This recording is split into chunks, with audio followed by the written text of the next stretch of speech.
আমরা যারা রোজা রাখতেছি আমাদের কি পর্দার আড়ালে যাইতে হয়, লুকায় কিছু করতে হয়?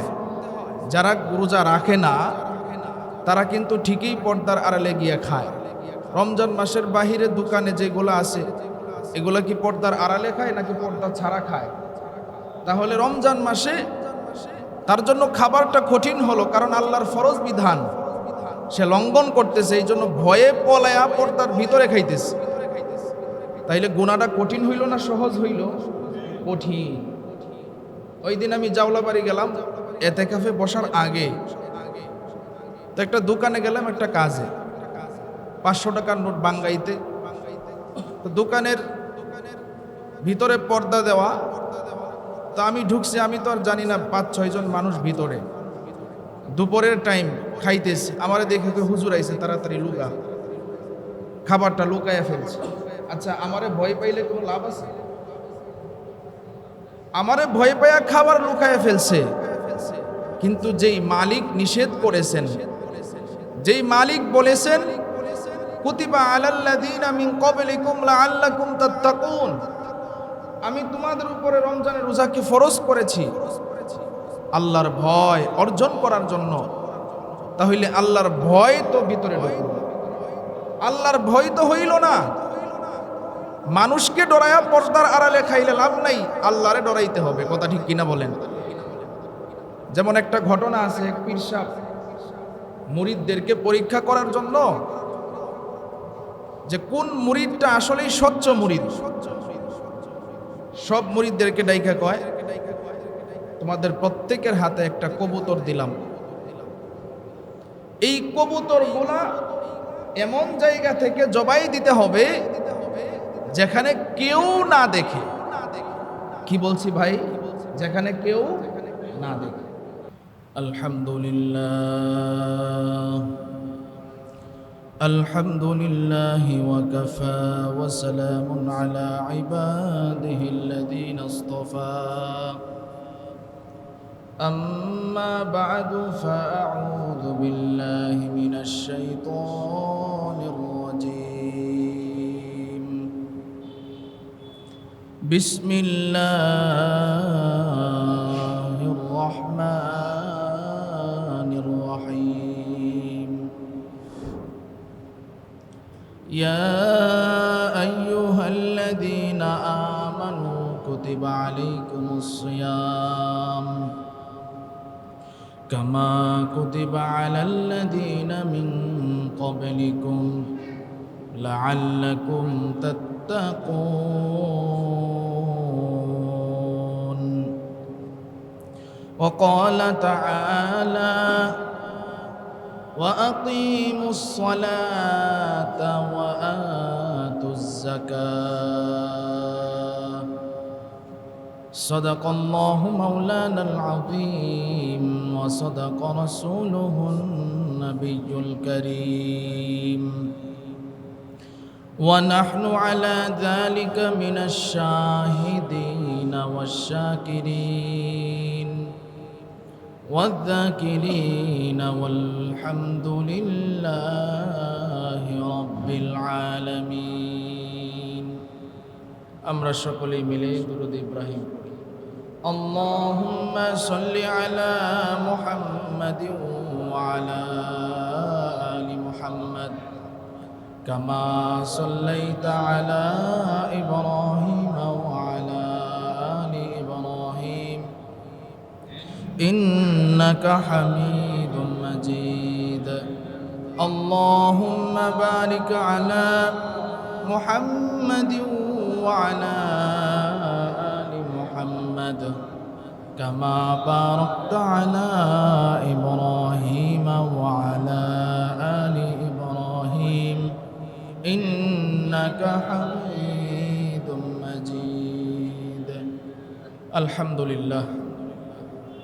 আল্লাহ পাকের দরবারে লাখো কোটি শুকরিয়া যে মহান রব্বুল আলামিন আমাদেরকে ভালোবেসে মহব্বত করে আদর করে মায়া করে পবিত্র জুমার দিনে মসজিদে আসার বসার এবং কোরআন হাদিসের আলোকে কিছু কথা আমাকে বলার আপনাদেরকে কিছু কথা শুনবার তৌফিক দান করেছেন। এই জন্য সকলেই শুকরিয়া আদায় করি, বলি আলহামদুলিল্লাহ। শুকরিয়া আদায় করলে খুশি হন কে? আল্লাহ। আজকে আমাদের মতো কত মানুষ এই টাইমে এই সময়ে চুরি করতেছে, জিনা করতেছে, বেবিচারে লিপ্ত আছে না নাই? আমাদের মতো কত মানুষ রাস্তাঘাটে ঘোরাফেরা করতেছে। আমাদের মতো কত মানুষ জেলখানায় বন্দি আছে। আমাদের মতো কত মানুষ হসপিটালের বেডের মধ্যে শুয়ে আছে। আমাদের মতো কত মানুষ আজকে দুনিয়া থেকেও বিদায় হয়ে গেছে। কথা ঠিক না বেঠিক?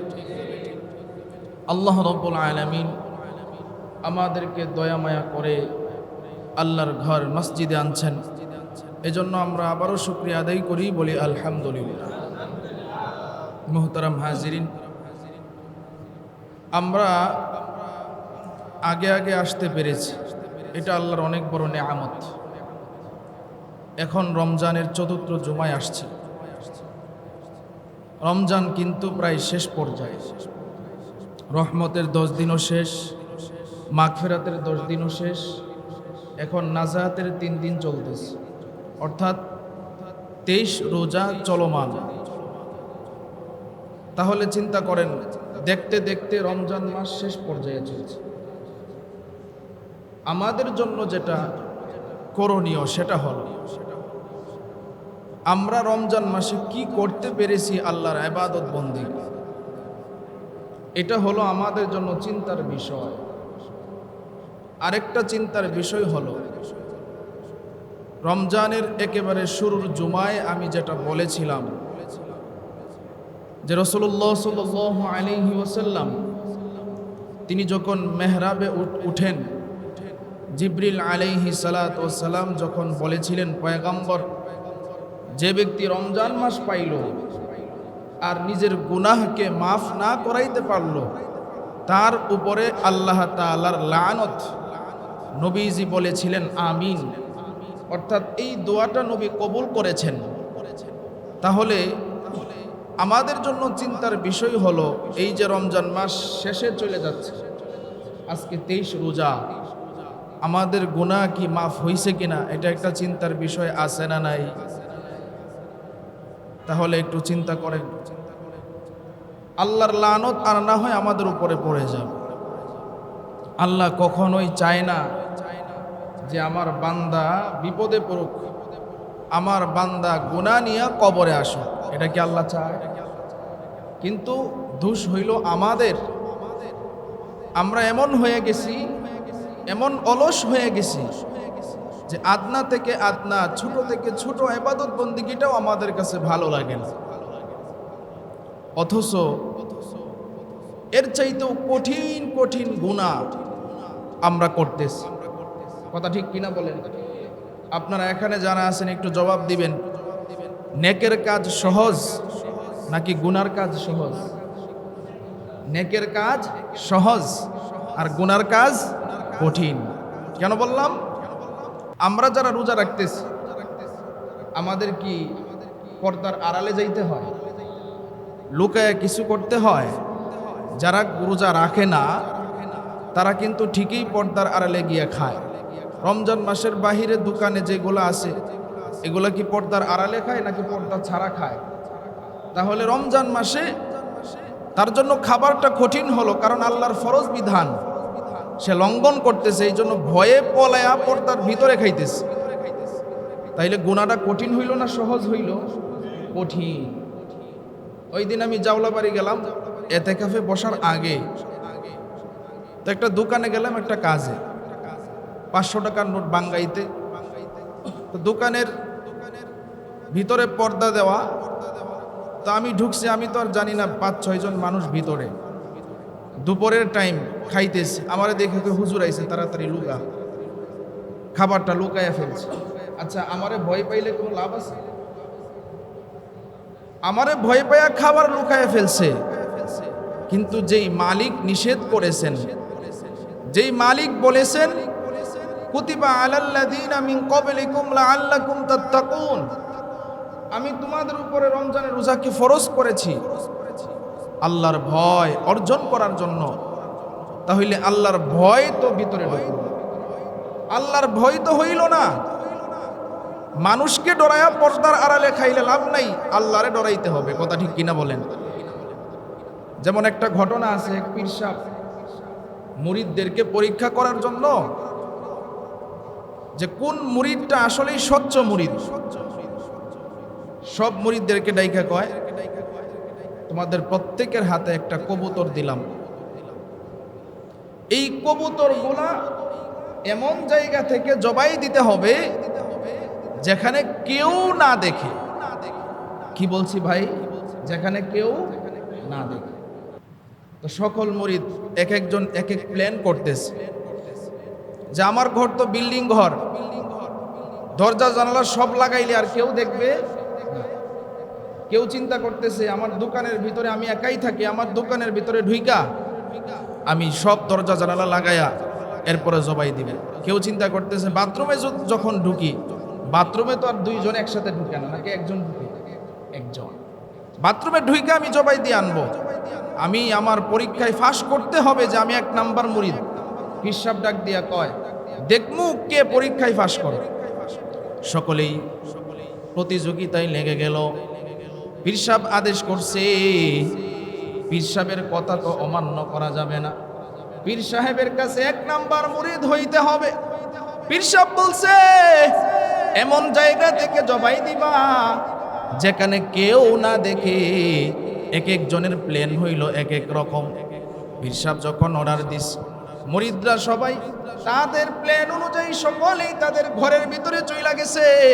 কেউ দোকানের মধ্যে চলে গেছে, কেউ তাদের বাথরুমের ভিতরে ঢুইকা গেছে, কেউ যেন না দেখে জবাই দেওয়ার জন্য।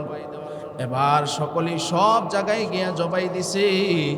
সকলেই জবাইকৃত কবুতরটা পীর সাহেবের সামনে নিয়ে আসছে।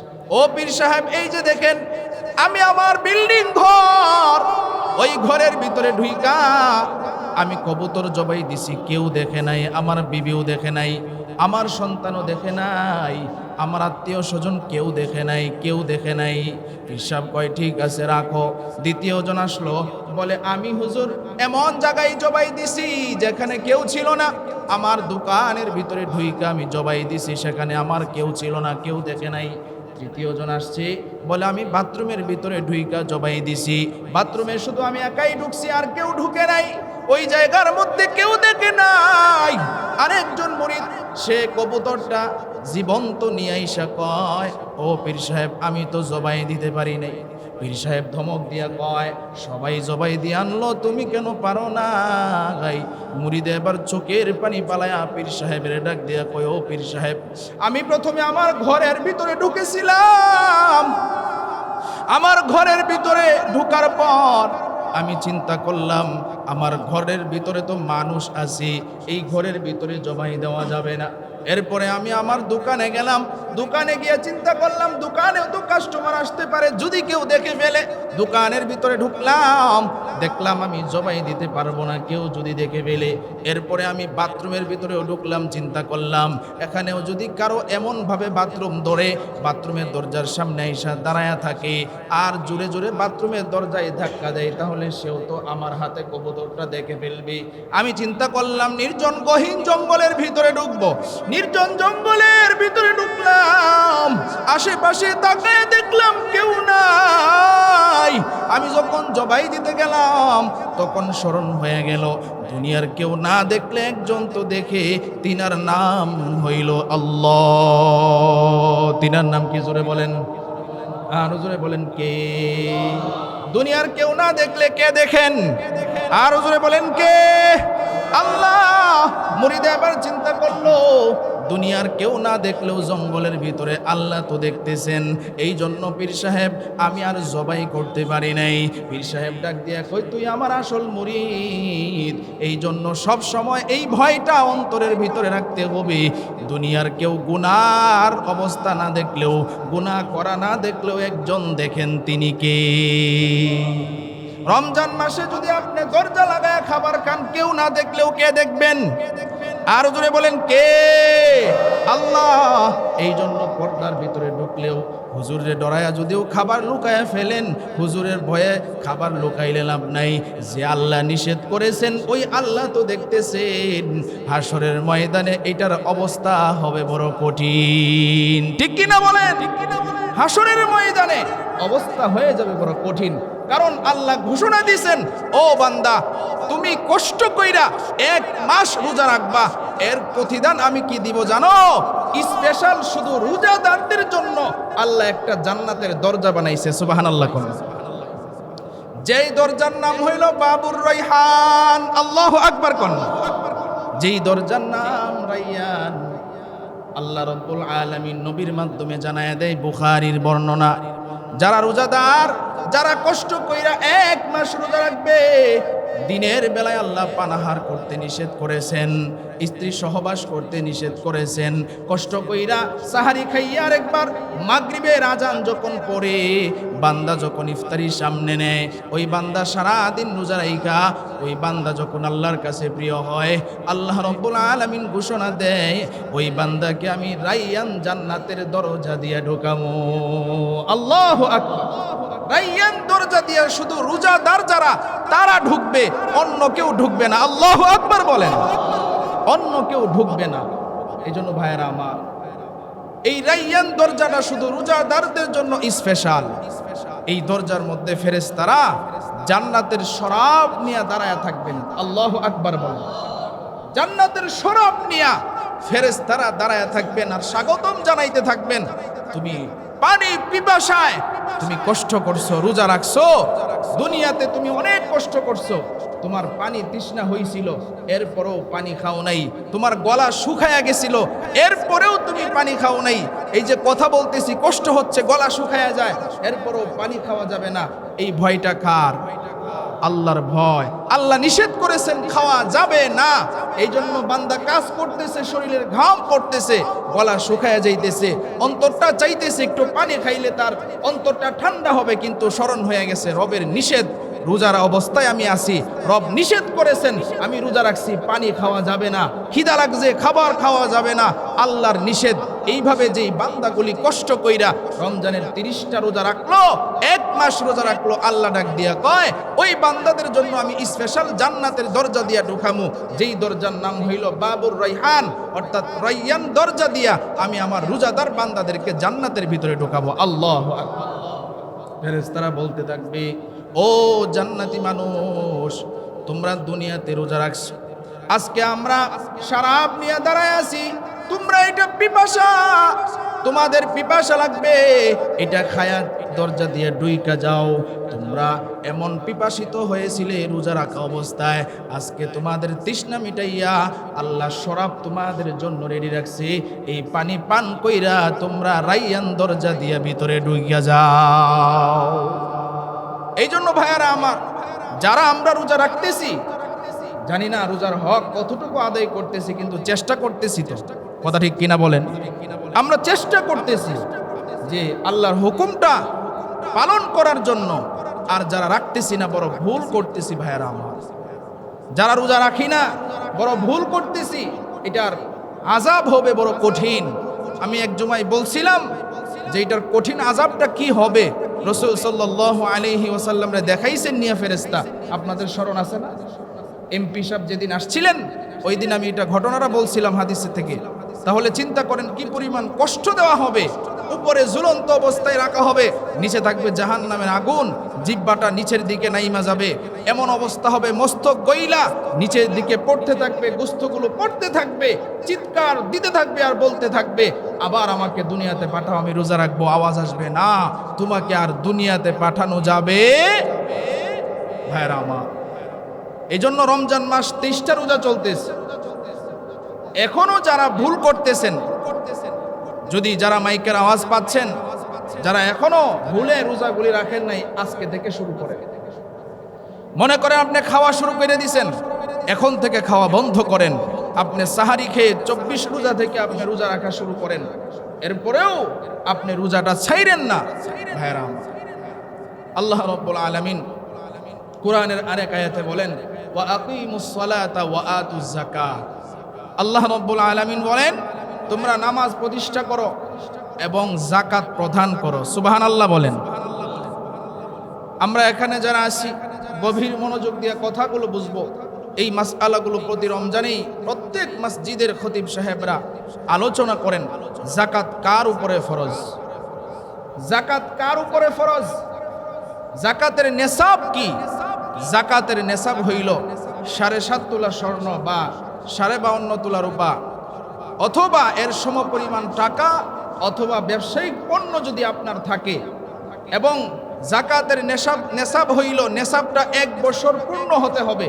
মনে করেন আজকে শুক্রবার, আজকে মনে করেন জানুয়ারি মাস, এই জানুয়ারি মাস থেকে আবার ঘুইরা জানুয়ারি মাস পর্যন্ত আসলে 1 বছর পূর্ণ হবে। এই নেসাবটা যদি আপনার হয় 7.5 তোলা স্বর্ণ বা 52.5 তোলা রূপা, এর সমপরিমাণ টাকা বা ব্যবসায়িক পণ্য যদি আপনার হয়, নেসাব হয়ে গেলে আপনার উপরে জাকাত দেওয়া ফরজ। জাকাত দেওয়া কি ফরজ। এই জাকাতের বিধান আসছিল যারা দরিদ্র, যারা এতিম, যারা মিসকিন, তাদেরকে স্বাবলম্বী করার জন্য। কিন্তু আমাদের দেওয়ার অবস্থাটা ভুল থাকার কারণে আজকে তারা গরিবই রয়ে যায়, মিসকিনই রয়ে যায়, অসহায়ই রয়ে যায়। কারণ জাকাত যেভাবে প্রদান করতে হয় সেই পন্থায় আমরা ভুলে গেছি। কথা ঠিক কিনা বলেন? কিভাবে ভুলে গেছি? জাকাত দেওয়ার নিয়ম হচ্ছে, আপনার যত টাকা জাকাত আসছে, মনে করেন কথার কথা আপনার 2 লক্ষ টাকা জাকাত আসছে, 2 লক্ষ টাকা জাকাত আপনি যদি 2টা মানুষরে দেন, একজনরে 1 লাখ আর একজনরে 1 লাখ, আপনার মহল্লার মধ্যে মনে করেন গরিব আছে 10 জন, এই 10 জনের মধ্যে 1 লাখ টাকা দিয়া আপনি যদি একটা ব্যবসার ব্যবস্থা করে দেন, অথবা আপনি যদি একটা গরু কিনে দেন, তাহলে সে এই ব্যবসা কইরা অথবা গরুটা লালন পালন কইরা সামনে এটা থেকে আস্তে আস্তে বাড়বে, সে আরেকটা কাজ পাবে, ব্যবসা কইরা লাভবান হবে। এমন হইতে হইতে আস্তে আস্তে সেও একদিন জাকাত দিতে পারবে। কথা ঠিক কিনা বলেন? কিন্তু আমাদের অবস্থা কেমন? আমাদের অবস্থা হয়ে যায় এমন, রাগ করবেন না, সবাই না, তবে কিছু মানুষ এমন যে জাকাত দেয় লোক দেখানোর জাকাত। কথা ঠিক কিনা বলেন? জাকাত দেয় লোক দেখানোর জন্য, যে মানুষ আমাকে বলুক আমি অনেক বড় দানবীর, জাকাত দেওনেওয়ালা। কিন্তু আল্লাহ বলছেন ওয়া আকিমুস সালাতা ওয়া আতুজ যাকাত, জাকাত প্রদান করো আমি আল্লাহর জন্য, মানুষকে দেখানোর জন্য জাকাত দিলে জাকাত আদায় হবে না।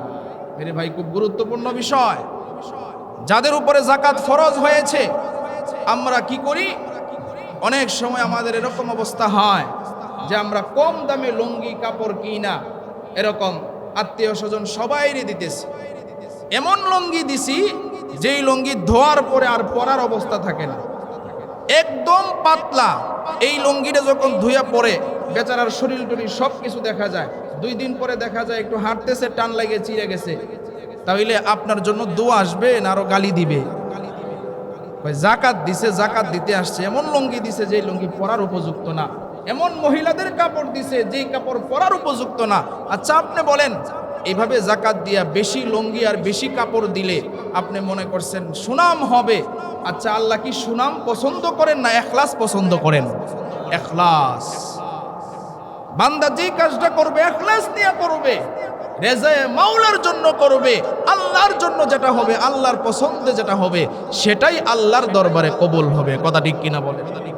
এই জন্য ভাইয়ারা আমার, জাকাত আসছিল এই জন্য মানুষ দরিদ্র থেকে ধনী হওয়ার জন্য। কিন্তু আজকে আমাদের অবস্থা এমন, কাউকে দিচ্ছি 10 টাকা, কাউকে 20 টাকা, কাউকে 50 টাকা, এভাবে দিতে দিতে আমি আমার জাকাত শেষ করতেছি। কিন্তু নিয়মটা পরিবর্তন করে যদি একজনকে 50,000 দেই, একজনকে 1 লাখ টাকা দেই, আমার যেমন জাকাত আসে ওই অনুযায়ী যদি অঙ্কটা একটু বাড়ায়া আমি প্রতি বছর যদি 2 জনকেও স্বাবলম্বী করতে পারি, তারাও এক সময় ধনী হয়ে জাকাতের উপযুক্ত হয়ে যাবে। এটাই ছিল আসলে জাকাতের আসল অবস্থা। কিন্তু আফসোস এবং পরিতাপের বিষয় হলো, আজকে আমাদের লোক দেখানোর জাকাত হয়ে গেছে। আল্লাহ যে ফরজ বিধান করেছেন জাকাত, সেটার আদায় আমাদের ভিতরে নাই। কথা ঠিক কিনা বলেন? এই জন্য ভাইয়েরা আমার, আমি আপনাদেরকে বলতে চাই, প্রত্যেক বৎসরেই বলি যে জাকাতটা হবে আল্লাহর জন্য, আর একটা গরিব মানুষ যেন ধনী হতে পারে, এভাবে আমরা জাকাত দেওয়ার চেষ্টা করব। তাহলে জাকাত 100-তে 2.5%, 2.5% দিতে হবে। একেবারে সহজ হিসাব, যেহেতু সময়ও কম, লাখে 2,500 টাকা জাকাত দিবেন। 1 লাখে কত হাজার? জোরে সকলে আওয়াজ দিয়ে বলেন, 1 লাখে কত হাজার? 2,500। এখন মনে করেন আপনার স্বর্ণ কতটুকু আছে, আপনি স্বর্ণের দাম অনুযায়ী হিসাব করবেন কত হাজার কত লক্ষ টাকার স্বর্ণ হয়। রূপা কতটুকু আছে হিসাব করবেন কত লক্ষ টাকার রূপা হয়। এরপরে আপনার ব্যবসায়িক যত পণ্য আছে হিসাব করবেন কত টাকা ব্যবসায়িক পণ্য আছে। আপনার ব্যাংকে কত টাকা জমা আছে, সবগুলি টাকা একত্রে আপনি যোগ দিবেন। মনে করেন আপনি 20 লক্ষ টাকার মালিক, এখন লাখে আপনাকে কত হাজার টাকা দিতে হবে? 2,500। লাখে 2,500 টাকা জাকাত দিবেন। যত লক্ষ টাকার মালিক একেবারে সহজ হিসাব, লাখে 2,500 টাকা করে আপনি জাকাত দিয়ে দিবেন। 2,500 করে হিসাব করবেন আপনি কত টাকার মালিক, কত টাকা জাকাত আসলো, এইভাবে জাকাত দিয়ে দিবেন। জাকাত শব্দের অর্থ হইল পবিত্র। সুবহানাল্লাহ বলেন। জাকাত শব্দের অর্থ কি? পবিত্র। আজ জাকাত, এই জাকাত আল্লাহ আমাদের মালকে পবিত্র করার জন্য দিয়েছেন। আমরা অনেক মানুষ এমনই আছি জাকাতই দেই না, আসি না নাই? এমন অনেকেই আছে জাকাত দেয় না। কেন? জাকাত দিলে মাল কইমা যাবে। কিন্তু আল্লাহ রাসূল তো এর ভিন্ন কথা বলে। আল্লাহ রাসূল ডাক দিয়া কয়, যে জাকাত দিবে তার মাল পবিত্র হবে, আল্লাহ তার মালকে আরো বৃদ্ধি করে দিবে। সুবহানাল্লাহ। জাকাত দিলে মাল কি হবে ভাই? পবিত্র হবে। আল্লাহ মালকে আরো বৃদ্ধি করে দিবেন। এই জন্য অনেকেই কিপটামি কইরা চিন্তা করবেন, না জাকাত দিব না, কিংবা আমার জাকাত আসছে 10 লাখ, আমি দিলাম 1 লাখ, 9 লাখ টাকা। চিন্তা করলাম 9 লাখ টাকা, এই টাকা কার? আল্লাহর। এই টাকা কার? আল্লাহর। আপনার ধন সম্পদ বাড়ি গাড়ি এগুলা কার? আল্লাহর। কিভাবে আল্লাহর? আপনি এখন যদি মারা যান আপনার কোনো কিছু থাকবে? এটা হইলো এক অবস্থা। আমরা যখন দুনিয়াতে আসছি তখন আমাদের কিছু ছিল? ছিল না। দুনিয়া থেকে বিদায় হয়ে যাব খালি হাতে, আসছিলাম খালি হাতে, তাহলে কোনো কিছুই তো আমি মালিক না। সাময়িক একটা মালিকানা আল্লাহ দিছেন, এটার উপরে আল্লাহ পরীক্ষা করতেছেন, দেখি আমার বান্দা এটার আমানতদারিতা কতটুকু রক্ষা করতে পারে। জাকাত যাদের উপরে ফরজ, কিপটামি না কইরা সঠিকভাবে জাকাতটা আদায় করবেন, আল্লাহও খুশি হবেন আর একটা মানুষের উপকার হবে, আপনার মালটা পবিত্র হবে। আল্লাহ রাসূল কয়, জাকাত তুমি প্রদান করবা, তোমার মাল পবিত্র হবে, তোমার সম্পদ আরো বৃদ্ধি হবে। সুবহানাল্লাহ।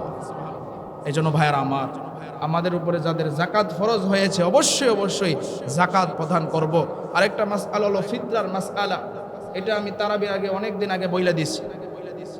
ফিতরার নিসাব একই, 7.5 তোলা স্বর্ণ অথবা 52.5 তোলা রূপা, এর সমপরিমাণ টাকা অথবা ব্যবসায়িক পণ্য যদি থাকে, আপনি যদি এখন আপনার এই সমপরিমাণ মালের মালিক হন, নেসাবের মালিক হয়ে গেলেন, ফিতরা আপনার উপরে ওয়াজিব হবে। ঈদের আগে, জামাতের আগে, অর্থাৎ সুবেহ সাদিকের আগে যদি আপনার কাছে এই পরিমাণ টাকা থাকে, নেসাব হয়ে যায়, আপনার উপরে ফিতরা ওয়াজিব, আপনাকে ফিতরা দিতে হবে। এই বছর ইসলামী ফাউন্ডেশন থেকে নির্ধারণ করা হয়েছে 110 টাকা। কত টাকা সকলেই বলেন? 110 টাকা। এখন ফিতরা আমরা কিভাবে দিব? আমরা ফিতরা দিব হচ্ছে আমাদের ঘরে যতজন আছে, একটা কুলের বাচ্চাও যদি মনে করেন ঈদের আগের দিন জন্ম নিছে, ঈদের মাঠের আগে জন্ম হয়েছে, তারও ফিতরা আদায় করতে হবে। তারও ফিতরা আদায় করতে হবে। অর্থাৎ ঘরের ভিতরে যতজন সদস্য আছে, আপনার কুলের বাচ্চা হোক, এরপরে বড় মেয়ে হোক, এই সকল সদস্যদের মাথা পিছু 110 টাকা করে ফিতরা দিতে হবে। কত টাকা করে? 110 টাকা। এই জন্য ফিতরা আমরা সকলেই ঈদের মাঠে যাওয়ার আগেই আদায় করব। সকলে আমার সাথে বলেন, কখন আদায় করব? ঈদের মাঠে যাওয়ার আগে আদায় করব। অনেকে আমরা আসি যে আমরা ঈদের মাঠ শেষ হয়ে যায়, এরপরেও দেখা যায় ফিতরা আমার শেষ হয় না। কেমনে? কারণ কাউরে দিতেছি 10 টাকা 20 টাকা, এরকম 1000 টাকা ফিতরা হয়েছে, এখন 10 টাকা 20 টাকা করে দিতে দিতে আরও 100 টাকা বাকি রয়েছে, এটা পরে ঈদের পরে দেন। না না, ফিতরা ঈদের মাঠের আগে কি করতে হবে? আদায় করতে হবে। এটা হলো সুন্নাত। এই জন্য ভাইয়ারা আমার, সাবধানতার সাথে যেই মাসআলাগুলো আমি বললাম, যদি কেউ না বুঝে থাকেন, আমি তো এখন এতেকাবে বসছি, আমি 24 ঘন্টা আলহামদুলিল্লাহ মসজিদে আছি, দোতলায় 24 ঘন্টা আছি। এই জন্য আমার বাহিরে যাওয়ার সুযোগ নেই। মাসআলা প্রয়োজন হইলে আসবেন, আপনি প্রশ্ন করবেন, আমি যতটুকু জানি উত্তর দিব ইনশাআল্লাহ। নিজে যে না জানলে কিতাবাদি আছে পইরা দিব, এরপরে উস্তাদের কাছে যাই না দিব। এরপরেও সাবধান যেন মাসআলার মধ্যে ভুল না হয়, না বুঝলে বুঝা নিবেন। রাজি আছেন তো ইনশাআল্লাহ? মেরে ভাই, এই জন্য জাকাত ফেতরা, যাদের উপরে জাকাত ফরজ জাকাত দিবেন, যাদের উপরে ফেতরা ওয়াজিব, এই ফেতরা ইনশাআল্লাহ আদায় করবেন। বিশেষ করে রমজান মাস প্রায় শেষ হয়ে গেল, শবে কদর তালাশ আমরা কয়দিন করেছি কয়জন? 23 রমজান গেল গতকালকে রাত্রের। এই রাত্রটা আমার কাছে মনে হয়েছে হয়তোবা শবে কদর হইতেও পারে, কারণ রাত্রটা বিশেষ রাত্র ছিল। বৃহস্পতিবার গিয়া শুক্রবার রাত্র পড়ছে। এই রাত্রে কয়জন ইবাদত বন্দেগী করছেন? এই জন্য ভাইয়ারা আমার, সামনে যে বেজুর রাত্রিগুলা বাকি আছে, যেমন 25 রাত্রি আছে, 27 রাত্রি আছে, 29 রাত্রি আছে, আছে না নাই? এই 3টা রাত্র আমরা কারা কারা ইনশাআল্লাহ চেষ্টা করব 2 রাকাত হইলেও তাহাজ্জুদের নামাজ আদায় করব? কারা কারা ইনশাআল্লাহ হাত তুলে দেখান। মাশাআল্লাহ, আল্লাহ কবুল করুক, বলেন আমিন। আর জোরে বলেন আমিন।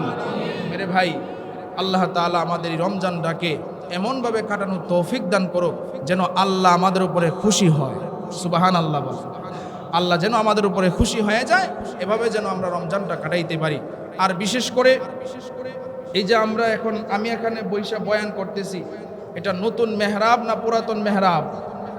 এই মেহরাব বানানোর পরে আজকেই প্রথম জুমা। গতকালকে ইফতারের আগে এক ভাই আসছে, লোকটা এখানে আছেন কিনা আমি জানি না, আল্লাহর বান্দা আইসা প্রায় আধা ঘন্টা মসজিদের বাহিরে দাঁড়ায় রয়েছে। আমি গেছি একটু বাথরুমে, আসতে একটু দেরি হয়েছে, আমার একটা হাজতে গেছিলাম কাপড় ধুইতে, তো আমি বাহির হইতে আধা ঘন্টার সময় লাগছে। ওই আল্লাহর বান্দা দাঁড়াই রইছে। হাফেজ সাহেবরা বলছে আমার কাছে টাকাটা দিয়ে যান। কয় না, আমি ইমাম সাহেবের হাতে দিব। সুবহানাল্লাহ কইতেন। হুজুরের হাতে দিলে আমার প্রশান্তি লাভ হবে। 1000 টাকা আল্লাহর বান্দা দিয়ে গেছে।